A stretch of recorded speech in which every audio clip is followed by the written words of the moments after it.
Assalomu alaykum. Men ismim Dilnoza. Men Toshkent shahridan Salomat Medicalga keldim. Diagnostika apparatiga o'g'limni tushirdik. Keyin diagnozini aniqlab berdilar.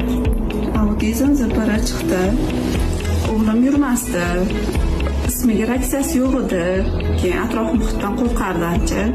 Mana birinchi kurs lechini oldik. Hozir Xudoga shukr yurib ketgan. Уже gapirishlarni boshlayapti sekin-sekin. Hozir 3-kurs lechinamizni olyapmiz. Shu yerga Salomat Medicalda hamma xodimlariga rahmat aytmoqchiman. Eng birinchi o'rinda Salomat opamni o'zlariga, keyin shu yerda Umid opaga kattakon rahmat.